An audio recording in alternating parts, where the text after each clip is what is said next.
Hello students, जैसा कि आपको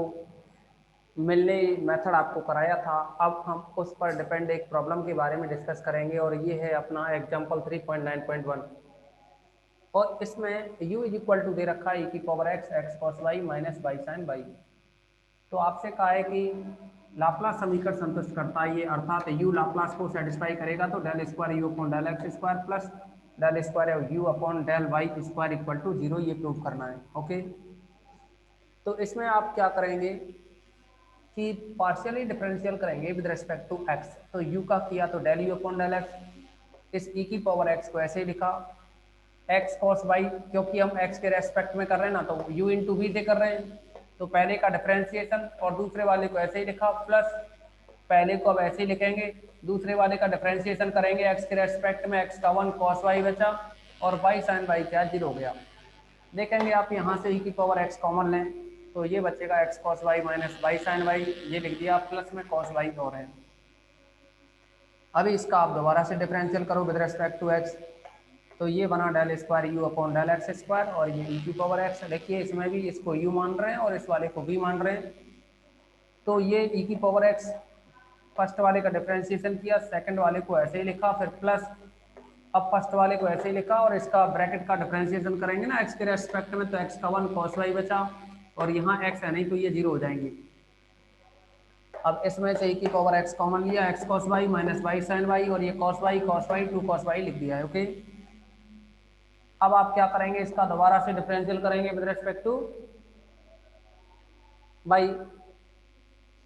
तो u का y के रेस्पेक्ट में डिफरेंशियल करेंगे तो ये बनेगा del u upon del y is equal to यहाँ e की पावर x और y के रेस्पेक्ट में कर रहे हैं ना, विद रेस्पेक्ट टू y कर रहे हैं हम, तो e की पावर x तो कांस्टेंट रहेगा, इस ब्रैकेट का डिफरेंशिएशन करना है तो x तो कांस्टेंट, cos y का माइनस साइन y, फिर u इंटू वी लगाएं तो y का 1 हो गया, साइन y लिखा, फिर माइनस y को ऐसे लिखा, इस साइन y का cos y हो गया। ओके, इसमें से माइनस माइनस माइनस तो पूरे में से माइनस कॉमन लिया तो माइनस e की power x x sine y plus sine y plus y cos y। तो आप देखेंगे यहाँ इसका दोबारा से पार्शियल डिफरेंशिएशन करें तो ये बन जाएगा del square u upon del y square is equal to minus e की पावर एक्स, क्योंकि आप y के रेस्पेक्ट में कर रहे हैं ना, तो x कांस्टेंट साइन y का cos y हो गया प्लस प्लस साइन y का 1 cos y यहाँ से आ गया और y का 1 हो जाएगा, यहाँ u इंटू वी लगाएंगे, y का 1 हो जाएगा तो cos y यहाँ बचेगा और ये cos y था तो दोनों क्या हो गए 2 cos y, फिर ये y cos y का माइनस साइन y। ओके, आप देखेंगे इन दोनों ही समीकरणों को, इसको नंबर 1 डाल दिया, इसको 2 डाल दिया, दोनों को जोड़ दिया जाए, del square u upon del x square plus del square u upon del y square को अगर जोड़ा जाए तो आप देखेंगे ये पॉजिटिव है, ये नेगेटिव है, दूसरा एक्स कॉस वाई है माइनस बाई साइन वाई है प्लस 2 कॉस वाई है, तो इसका मतलब राइट साइड में जो भी टर्म है वो 0 हो जाएंगी ना ऐड करने पर, तो ये इसका सम है वो 0 बनेगा, 0 बनेगा तो आप ये कह सकते हैं, आप यहाँ यह कह सकते हैं कि जो u है वो लाप्लास समीकरण को संतुष्ट करता है। अतः u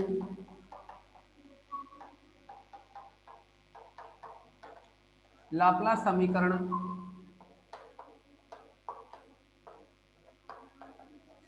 संतुष्ट करता है। अभी क्या है, लाप्लास समीकरण संतुष्ट करता है, लेकिन इसने कुछ और भी पूछा है आपसे, तो कहा है एफ ऑफ जेड की वैल्यू ज्ञात करो, एफ ऑफ जेड की वैल्यू ज्ञात करो। तो एफ ऑफ जेड की वैल्यू को निकालने के लिए क्या करेंगे, हम मिलने विधि का उपयोग करेंगे। अब मिलने विधि से या मिल थॉमसन रचना विधि से वहां हमें कुछ पॉइंट्स की जरूरत पड़ती है। Del u upon del x को आप फाई जेड जीरो कहते हैं, ऐसा आपके लिए लिखाया था। तो del u upon del x को फाई जेड जीरो कहते हैं, इसका मतलब है आप del u upon del x में एक्स की जगह जेड रखो और वाई की जगह क्या लिखोगे, जीरो। एक्स की जगह जेड रखना है, देखो एक्स वाई की फॉर्म होती है ना, तो एक्स की जगह जेड रखो, वाई की जगह जीरो लिखो। तो यहाँ जो del u upon del x है इसमें एक्स की जगह जीरो जीरो, यहाँ एक्स की जगह क्या रखोगे, जेड रखोगे ना, एक्स वाई होता है ना, एक्स की जगह जेड है, वाई की जगह जीरो। तो ये बनेगा ई की पावर जेड, ई की पावर जेड और ब्रैकेट एक्स की जगह जेड कॉस वाई। अब वाई की जगह जीरो लिखोगे तो कॉस जीरो वन हो जाएगा, माइनस वाई की जगह जीरो लिखोगे तो जीरो बन जाएगा ना ये, फिर वाई की जगह जीरो लिखोगे कॉस जीरो वन होगा, तो ये बना ई की पावर जेड प्लस वन। दूसरा भी आपको बताया, यहाँ del u upon del y करोगे तो ये होता है साई जेड जीरो। इसका मतलब है साई एक्स वाई की फॉर्म हुई ना, एक्स की जगह जेड रखो वाई की जगह जीरो, एक्स की जगह क्या रखना है हमें, जेड रखना है, और वाई की जगह जीरो। तो del u upon del y में एक्स की जगह जेड रखोगे और वाई की जगह जीरो। देखिए यहाँ ई की पावर माइनस ई की पावर जेड बनेगा, लेकिन यहाँ जीरो रखोगे ना आप, क्योंकि वाई का मान क्या है, यहाँ जीरो रखना है। तो जैसे ही आप साइन जीरो करोगे तो ये जीरो हो गया पूरा, यहाँ साइन जीरो तो जीरो हो गया, बाई की जगह जीरो, जीरो का गुणा कॉस से करेंगे तो जीरो, तो ये ब्रैकेट जीरो हुआ है, जीरो का गुणा यहाँ करोगे ई की पावर से तो ये फाइनली जीरो आएगा। ओके, क्योंकि एफ ऑफ जेड बराबर क्या होता है मिलने विधि में, इंटीग्रेशन, ये फॉर्मूला आपको बताया था phi z zero minus iota psi z zero. जिन स्टूडेंट ने ये क्लास ली थी मिलने विधि वाली, मिल टर्म संरचना विधि, उनको यहाँ पता होगा कि f of z is equal to phi z zero minus का iota sine psi z zero होता है। ओके, अगर यहाँ तक किसी भी स्टूडेंट को कोई भी डाउट्स हो तो बताएं।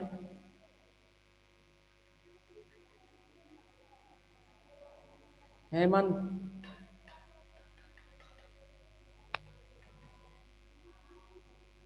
राधा रमन,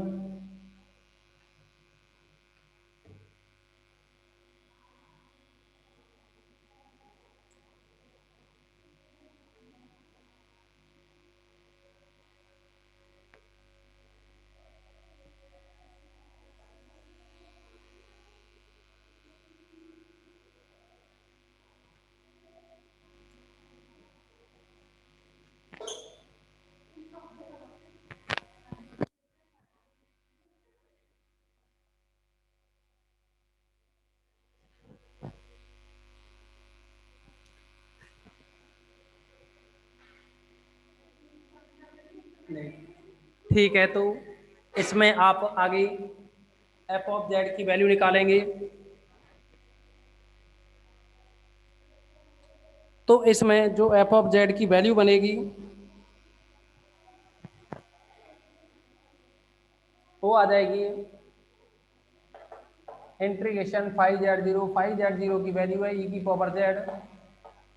साथ में Z plus one minus iota psi z zero की वैल्यू जीरो है, साथ में डी जेड बराबर में ई की पावर जेड इंटू में Z plus one iota zero हो गया, और ये साथ में डी जेड, केवल हमें इसका इंटीग्रेशन करना है। तो ये बनेगा, अलग अलग करें तो जेड ई की power z d z plus e की पावर जेड का एक से करोगे ई की पावर जेड डी जेड। आप इसमें आइलेट लगाएं इसको फर्स्ट और इसको सेकंड, तो आप देखेंगे कि फर्स्ट वाला है ना, सेकंड फर्स्ट वाले का तो क्या है ऐसे ही लिखते हैं, सेकंड वाले का इंटीग्रेशन करेंगे तो ये ई की पावर जेड, फिर माइनस फर्स्ट वाले का डिफरेंशिएशन वन होगा और सेकंड वाले का इंटीग्रेशन करोगे तो ई की पावर जेड का इतना ही होगा, और साथ डी जेड प्लस में है ये ई की पावर जेड डी जेड। आप देखेंगे ये कैंसिल हो गया। अच्छा, कोई कांस्टेंट और जोड़ना है तो सी जोड़ देंगे इसमें, ये बना यहाँ जेड ई की पावर जेड प्लस सी, जो कि हमसे फंक्शन की वैल्यू पूछी थी एफ ऑफ जेड की। देखिए इस प्रॉब्लम का सॉल्यूशन तो यही रहा, लेकिन अगर आपसे ये कहा जाए यू दे रखा है तो वी ज्ञात करो,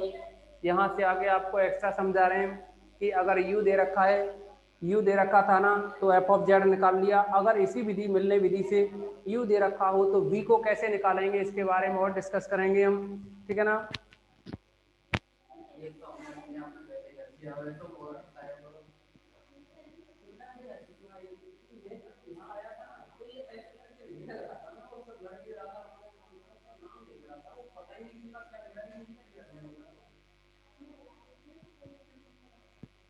हाँ, तो इसमें एफ ऑफ जेड की जो वैल्यू है यहाँ जो एफ ऑफ जेड की वैल्यू है ना, इसके बारे में डिस्कस करें तो इसमें u की हेल्प से आपने एफ ऑफ जेड को निकाला है, लेकिन हमें v और ज्ञात करना हो तो v निकालने के लिए आप समझेंगे इसमें से v कैसे निकाला जाएगा। जब भी हम आपसे कहें u दे रखा हो, v पूछा हो, तो हम आपसे ये कहें कि मिलने विधि से कर दो, तो मिलने विधि से कर सकते हो आप। लेकिन आप कहोगे कि सर मिलने विधि से तो z अगर u दे रखा है तो एफ ऑफ जेड निकलता है, यहाँ से v कहाँ निकल रहा, तो u प्लस आयोटा v होता है ना एफ ऑफ जेड में। एफ ऑफ जेड में u प्लस आयोटा v जो होता है, इसमें u तो रियल है और आयोटा v क्या इमेजनरी पार्ट है, और इमेजनरी पार्ट है तो आप समझोगे इसमें कि अब एफ ऑफ जेड की जो वैल्यू है ना, जेड को आप लिख सकते हो एक्स प्लस आयोटा वाई, या आप एक लाइन और बढ़ा दें जेड ई की पावर जेड प्लस सी है, उस फंक्शन को लिख दिया हमने यहाँ, तो z की जगह लिखेंगे x प्लस आयोटा वाई और e की पावर z की जगह x प्लस आयोटा वाई और प्लस का c, ये बना e की पावर x या x प्लस आयोटा वाई, और इसको लिख सकते हो e की पावर x इंटू ई की power iota y plus c। Okay, e की पावर x को पहले लिख रहे हैं एक्स प्लस आयोटा वाई, और आपको पता है ई की पावर आयोटा थीटा होता है ना, ई की पावर आयोटा थीटा, तो इसको आप लिखते हैं cos theta plus iota sine theta. Okay, तो ये बन जाएगा यहाँ cos y plus iota sine y plus का कांस्टेंट सी ई की पावर एक्स। देखो हम यहाँ रियल और इमेजिनरी पार्ट है ना, इनको सेपरेट कर रहे हैं। अगर x का गुणा cos y से करेंगे तो ये बनेगा x cos y, और आयोटा वाई का गुणा आयोटा साइन से करें तो iota into iota iota square होगा जो कि माइनस होना, और ये बनेगा वाई साइन वाई। यानी हमने क्या है, बिना आयोटा वाली टर्म लिख ली। अब इसमें आयोटा कॉमन, तो देखेंगे x का गुणा अगर आयोटा साइन वाई से करें तो आयोटा कॉमन ले लिया जाएगा, x साइन वाई बनेगा, प्लस आयोटा वाई का गुणा कॉस वाई से करेंगे तो iota common y cos y plus c. तो देखिए ई की पावर एक्स का अंदर गुणा करें तो ई की power x x cos y minus y sine y plus iota iota से करेंगे ई की पावर एक्स का तो ई की पावर एक्स, और ये है x sine y plus y cos y, और इसमें प्लस का कांस्टेंट सी। आप देखेंगे यहाँ कि ये एफ ऑफ जेड की वैल्यू है, लेकिन एफ ऑफ जेड होता है ना वो यू प्लस आयोटा भी होता है। यू बोले तो रियल पार्ट देखेंगे आप इसको यू कहें, और आयोटा के साथ जो होता है उसे वी कहें, तो हम ये कह सकते हैं अतः v बराबर v यानी आयोटा का गुणांक, तो ये है e की पावर x, साथ में x sine y plus y cos Y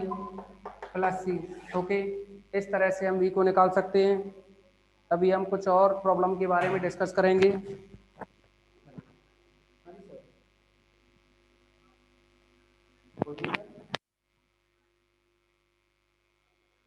Mahesh ji को 915 15 1.5 लाख इनका हाफ ईयर लिया सर, 8 से और 9 की 8 साढ़े 8 के करीब बन रहा होगा सर।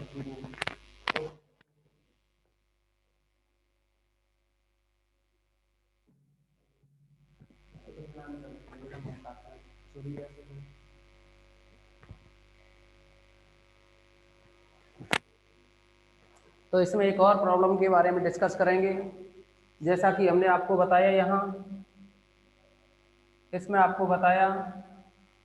कि मिलने विधि से क्या है, आप सीधे ये फलन एफ ऑफ जेड ज्ञात कर सकते हो। जैसे कि यहाँ निकाला फलन एफ ऑफ जेड, लेकिन आपसे यू दे रखा हो, बी पूछा हो, तो जेड की वैल्यू रख दो और उसको कैलकुलेट कर दो, रियल अलग और इमेजनरी अलग। आप देखेंगे, देखो ये यू का ही मान है, ये यू का ही मान है जो कि दे रखा है आपको स्टार्टिंग में। ओके, अब इस पर डिपेंड कुछ और प्रॉब्लम के बारे में डिस्कस करेंगे हम।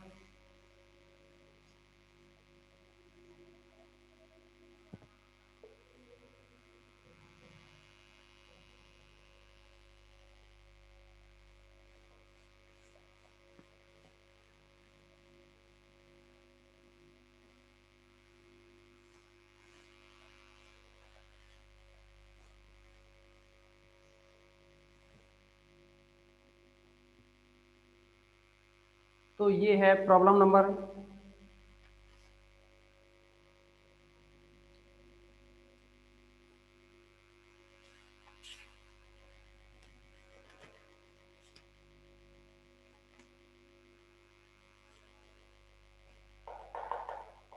3.10.6। तो यहाँ ये फंक्शन दे रखा है f of z is equal to sine x cos hyperbolic y plus iota cos x sine hyperbolic y.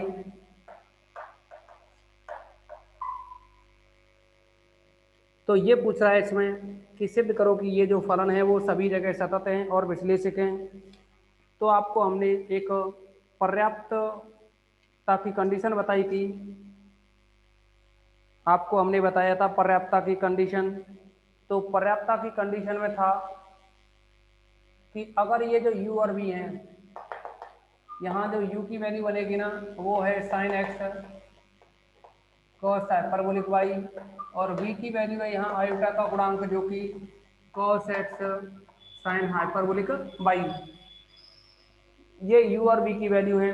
तो पर्याप्त जो प्रतिबंध था ना विश्लेषक होने के लिए, जो पर्याप्त प्रतिबंध था उसके अकॉर्डिंग क्या है, जो u है, u और v हैं, इनके अवकलज सतत हों, प्रथम अवकलज सतत हों। u और v है, इनके जो प्रथम अवकलज है वो क्या हों, सतत। और दूसरा कौशी रीमान समीकरण संतुष्ट करते हो। तो इस बात को हम यहाँ प्रूव करेंगे कि क्या इनके प्रथम अवकलज सतत हैं और कौशी रीमान समीकरण को संतुष्ट करते हैं। अगर ऐसा हो जाता है तो हम ये कह सकते हैं कि जो फलन एफ ऑफ जेड है वह विश्लेषिक है। ओके, तो आप देखेंगे यहाँ इनका पार्शियली डिफरेंशिएशन करें, partial differential with respect to x and y. तो u का बनेगा ये del u upon del x is equal to, यहाँ x के रेस्पेक्ट में कर रहे हैं तो साइन x का हो जाएगा cos x, और ये cos हाइपरबोलिक y ऐसे ही रहेगा। फिर आप v का करोगे x के रेस्पेक्ट में del v over del x, तो ये cos x का हो जाएगा minus sine x, sine hyperbolic y का हो जाएगा cos हाइपरबोलिक y। तथा u का अगर y के रेस्पेक्ट में करोगे तो cos हाइपरबोलिक y का होता है साइन हाइपरबोलिक y, इसमें कोई नेगेटिव पॉजिटिव नहीं आता। और del v upon del y करेंगे तो y का देखिए y के रेस्पेक्ट में साइन हाइपरबोलिक y है ना, तो इसका बनेगा cos hyperbolic y cos x cos hyperbolic y। Okay, देखिए साइन x और cos x, या sine x cos hyperbolic x, या cos x sine hyperbolic x, या हम ये कहें क्योंकि sine x cos x sine hyperbolic x cos hyperbolic x, या वैसे तो यहाँ क्या हाइपरबोलिक y है ये,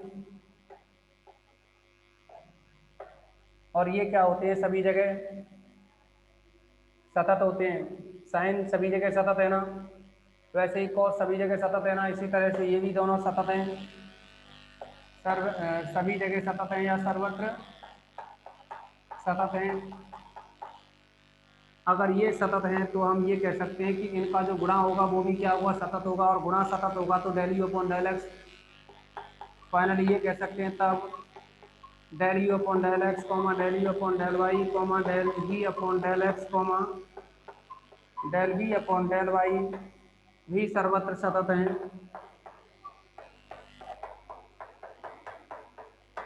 ओके, अगर ये सभी जगह सतत हैं और देखेंगे कि क्या ये कौशी रीमान समीकरण को संतुष्ट करते हैं, तथा del u upon del x है वो del v upon del y के बराबर है, देखेंगे ये दोनों वैल्यू सेम है। Del u upon del x is equal to del v upon del y, एवं del u upon del y है वो del v upon del x के इक्वल है। सॉरी, देखिए आपने v का x के रेस्पेक्ट में किया ना,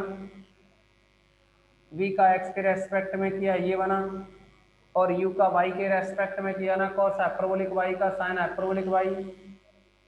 एक मिनट, देखिए u की वैल्यू है sine x cos hyperbolic y और v की वैल्यू है cos x sine hyperbolic y। जैसे ही आपने del u upon del x निकाला देखो एक तो del u upon del x, इन दोनों को देखें ये इक्वल है ना। दूसरा देखो इन टर्म को और देखिए आप, आपने अगर यहाँ v का x के रेस्पेक्ट में किया तो v का x के रेस्पेक्ट में करोगे cos का माइनस साइन एक्स, और ये साइन हाइपरबोलिक y ऐसे ही रहेगा, ये साइन हाइपरबोलिक y है। ओके, तो आप देखेंगे इन दोनों टर्म्स को, ये टर्म दोनों सेम है, बस माइनस का अंतर है। आप ऐसे कह सकते हो कि del u upon del x है, del u upon del x का मान आप देखेंगे डेल यू अपॉन जो डेल यू अपॉन जो डेल वाई है ना, यहाँ जो del u upon del y है ना वो इसके इक्वल है, और इसका मान यहाँ से माइनस का del v upon del x निकाल के रखेंगे इधर, माइनस का del v upon del x निकाल के रखेंगे। बोलिए किसी भी स्टूडेंट को कोई डाउट्स हो तो इसमें, यहाँ तक समझने में किसी को भी कोई प्रॉब्लम हो तो बताओ।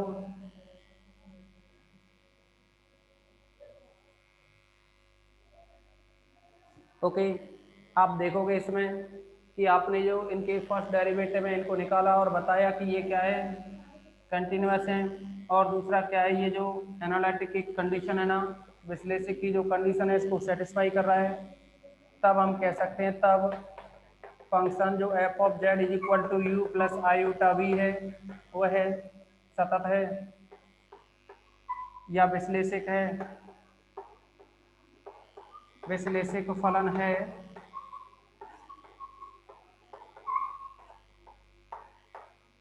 ओके स्टूडेंट्स, अब देखिए इसके साथ साथ एक और प्रॉब्लम के बारे में डिस्कस करेंगे हम।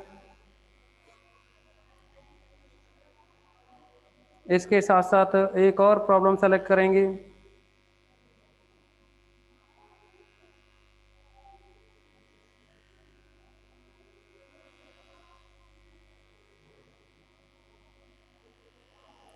और वो प्रॉब्लम है, वैसे तो कई सारी प्रॉब्लम आपको सॉल्व कराई हैं हमने, उनमें से इसके जस्ट अगली जो प्रॉब्लम होगी उसको देखेंगे आप।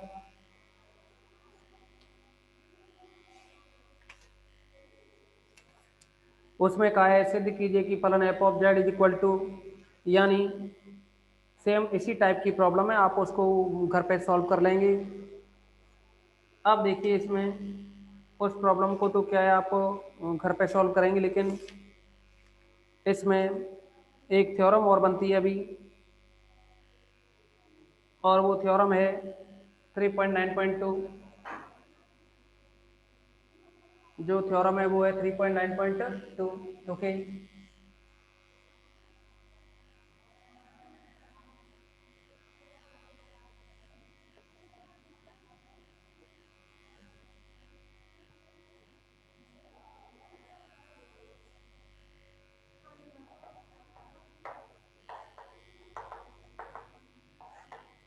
ये कहा है, माना माना मोड एफ ऑफ जेड एक प्रदेश में अचर है, माना मोड एफ ऑफ जेड एक प्रदेश में अचर है,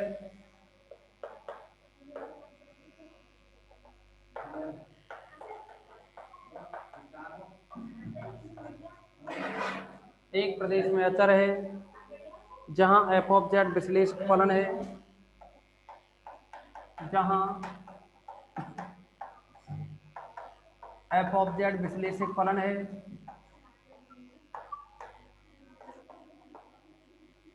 तो हमें सिद्ध करना है कि जो एफ ऑफ जेड है वो अचर होगा, तब एफ ऑफ जेड है वो भी क्या होगा, अचर होगा, ये हमें सिद्ध करना है।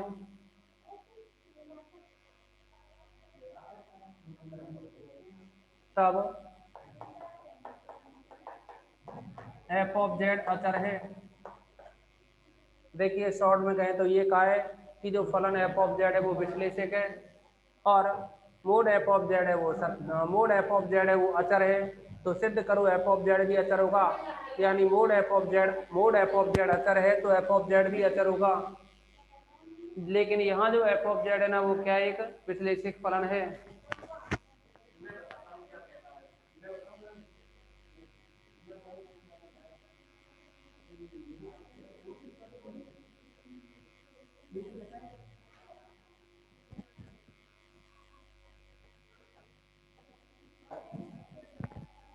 देखिए इसे प्रूव करने के लिए क्या करेंगे हम, माना f of z is equal to u plus iota b, तब मोड एफ ऑफ जेड के बारे में क्या होगा, अंडर रूट में u square plus v square. लेकिन यहाँ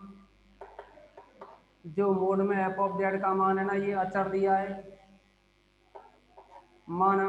mode u square plus v square is equal to c, और ये अचर है, ऐसा दे रखा है आपके लिए यहाँ कि ये अचर है। तो आप देखोगे u square plus v square is equal to c square, okay. तब एफ ऑफ जेड को अचर सिद्ध करना है ना, तो एफ ऑफ जेड को अचर सिद्ध करने के लिए देखिए आपको मेन क्या करना है कि एफ ऑफ जेड को अचर सिद्ध करने के लिए del u upon del x बराबर 0, del u upon del y बराबर 0, del v upon del x बराबर 0 और del v upon del y बराबर भी 0। क्योंकि अगर ये 0 आ जाएंगे तो इसका अगर समाकलन करोगे, समाकलन करने पर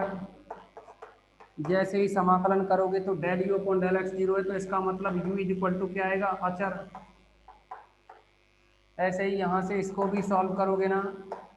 तो यहाँ से u इक्वल टू भी अचर और यहाँ से v इक्वल टू अचर, और जब u और v अचर हो जाएंगे तो आप समझेंगे कि जो f ऑफ z की वैल्यू है ना u plus iota v, F of Z की जो वैल्यू है u प्लस आयोटा v, जिसमें कि u अचर है v अचर है, तो फिर इसका मतलब ये पूरा फंक्शन भी अचर होगा ना, ओके। एफ ऑफ जेड में अगर u और v अचर आ जाए तो ये क्या हो जाएगा, अचर हो जाएगा। बस आपको इतना सिद्ध करना है कि ये del u upon del x और del u upon del y हैं, जो भी है del u upon del x और del u upon del y और del v upon del x और del v upon del y, ये क्या आ जाए 0, ओके।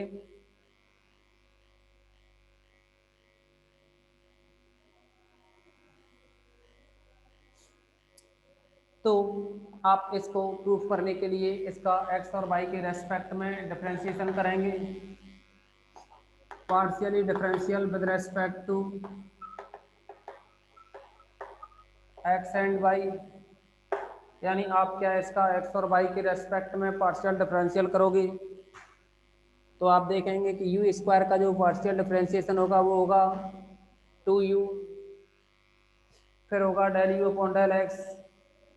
देखिए इसमें से जब डिफरेंशिएशन करोगे एक्स के रेस्पेक्ट में, एक्स स्क्वायर का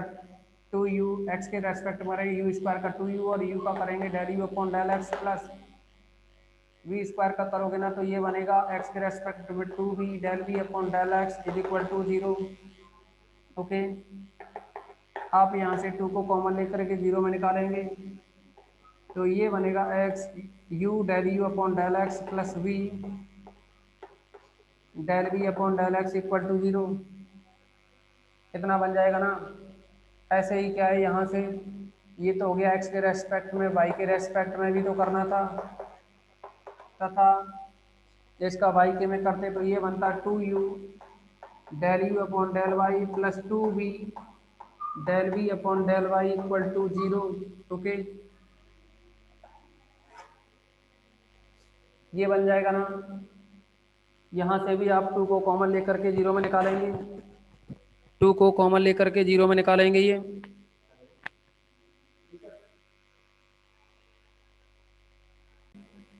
आप देखेंगे इसमें। हाँ तो स्टूडेंट्स क्या कर रहे,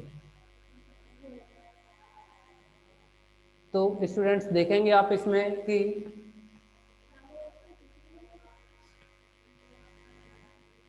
आपने जैसे ही y के रेस्पेक्ट में किया तो यहाँ से 2 को कॉमन लेके 0 में निकालेंगे, तो ये बनेगा यहाँ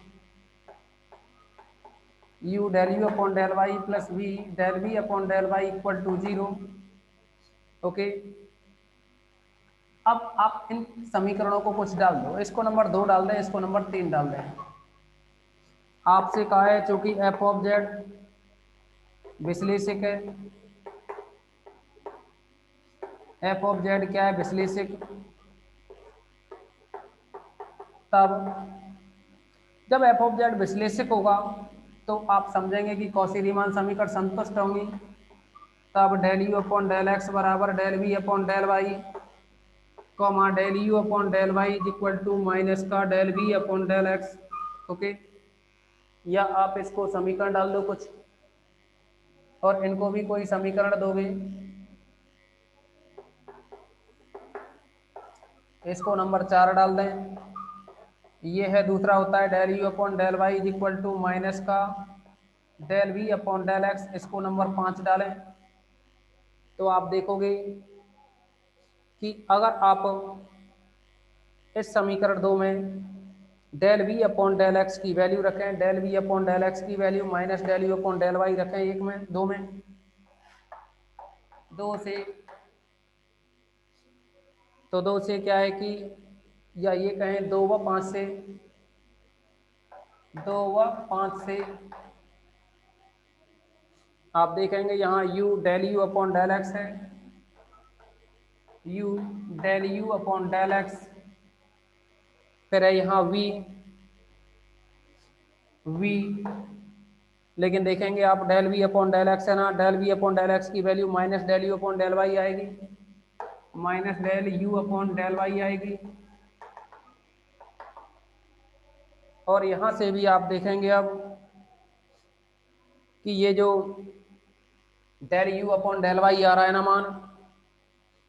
del u upon del y, तो स्टूडेंट्स इसमें थोड़ा सा कैलकुलेशन और करें अभी। अच्छा एक काम कीजिए आप, देखो इन इक्वेशंस को हमने क्या कुछ नंबरिंग कर दी है इसकी। ओके, इनकी क्या है हमने नंबरिंग कर दी है और इनको नंबर डाल दिया है 2, 3, 4 एंड 5। तो आप देखेंगे इसमें कि अगर हम इन दोनों समीकरणों से ऊपर जो दे रखे हैं सेकंड और थर्ड, इनमें से अगर हम del u upon del y को हटाएं तो आप देखोगे किसी एक को हटा लो उससे कोई फर्क नहीं पड़ेगा। तो आप देखेंगे कि अगर हम del u upon del y को इन दोनों में से हटाएं तो हटाने के लिए क्या है कि पहले इनमें कौशी रीमान समीकरण का उपयोग कर लें, और कौशी रीमान समीकरण का जैसे उपयोग करेंगे तो del v upon del x की जगह तो ये वैल्यू रख दोगे यहाँ से, del v upon del x की जगह minus del u upon del y, यानी ये बनेगा एम्प्लाइज यू, यहाँ तो हम 2 व 5 से, तो ये बना u del u upon del x, u del u upon del x minus v equal में माइनस का वी, सॉरी माइनस वी, और del v upon del x का मान है ना ये माइनस का del u upon del y है, minus del u upon del y equal to 0। और देखिए इस दूसरी वाली जो इक्वेशन है ना, इसमें से भी डेल यू अपॉन, देखो इसमें क्या है del u upon del y का विलोपन करें तो del u upon del y है ना, यहाँ देखो हम क्या करना चाह रहे हैं कि किसी एक को, जैसे ये del u upon del x है ना, तो del u upon del x में ही बदलना चाह रहे हैं इसको। तो आप देखोगे इसमें इस समीकरण नंबर 3 से ये तो है यहाँ del u upon del y, तो हम क्या कर रहे हैं समीकरण 3 से तथा 3 से, और जो 3 है ना वो है अपने पास v del v upon del y, v del v upon del y plus u del u upon del y, u del u upon del y equal to 0। आप देखोगे इन दोनों को कोई नंबरिंग दी जाए, अगर हम इसको या नंबरिंग ना भी दें कोई दिक्कत नहीं है, लेकिन देखिए इसमें u से गुणा कर दें और इसमें v से गुणा कर दें और जोड़ दें, इसमें u से गुणा कर दें और इसमें v से गुणा कर दें और जोड़ दें, तो ये नंबर 6 डाल दें, सुविधा के लिए इसे 7 डाल दें, तो यानी समीकरण 6 में u से और 7 में v से गुणा करके जोड़ दिया जाए तो यह बनेगा, इसमें u से गुणा करोगे तो ये बन जाएगा u square del u upon del x, यहाँ v से गुणा करेंगे तो v स्क्वायर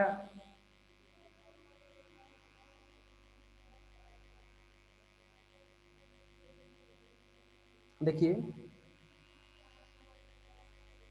अभी इसमें भी वैल्यू रखनी होगी आपको। यहाँ del u upon del x है, यहाँ del u upon del y है दोनों में, ठीक है ना। लेकिन इसमें भी वैल्यू रखनी है आपको del b upon del y की। Del b upon del y की value del u upon del x रखो यहाँ, यानी 3 व 4 से, 3 व 4 से। यहाँ क्या है आपको इसमें del b upon del y की value del u upon del x रखनी है, del u upon del x. Okay, अब देखिए आप इसमें u से गुणा कर रहे हैं, इसमें v से गुणा कर रहे हैं, तो आप देखेंगे कि ये इसमें u से किया u स्क्वायर, यहाँ v से किया v स्क्वायर, ये ब्रैकेट में बचेंगे और del u upon del x common आ जाएगा। यहाँ u से करेंगे तो ये u भी बनेगा माइनस का, ये u भी बनेगा प्लस का, तो ये कट जाएंगे, ठीक है ना, बराबर जीरो। तो आप देखेंगे यहाँ से ये टर्म जीरो में निकालो, ये बचा del u upon del x equal to zero. तब देखिए जब यहाँ del u upon del x zero आ गया, तो del u upon del x zero रखोगे तो ये जीरो हो गया, और इसमें यू जीरो में निकल जाएगा, तो del u upon del y zero आएगा, del u upon del y equal to zero. और देखिए del u upon del y zero आ गया यहाँ, तो del u upon del x भी जीरो हो गया, और यहाँ देखना आप del u upon del x है वो जीरो हो गया, तो del v upon del y है वो भी zero, comma del v upon del y equal to zero. ऐसे ही देखिए यहाँ जब del u upon del y है ये जीरो हो गया, तो यहाँ del v upon del x है ये भी zero, del v upon del x equal to zero. ये सभी क्या है जीरो के इक्वल हो गए ना, सभी अगर ये जीरो के इक्वल हो गए तो इसमें समाकलन करेंगे, समाकलन से यहाँ समाकलन करोगे तो u इक्वल टू अचर, और यहाँ से समाकलन करोगे u इक्वल टू अचर, यहाँ v इक्वल टू अचर। तब f ऑफ z की जो वैल्यू है ना, f of z is equal to u plus iota v, ये भी क्या होगा अचर होगा ना, क्योंकि u अचर है v अचर है, तो फिर f ऑफ z क्या होगा अचर। यही हमें इस प्रॉब्लम में प्रूव करना था, और बस इस मीटिंग में इतना ही। नेक्स्ट मीटिंग आपकी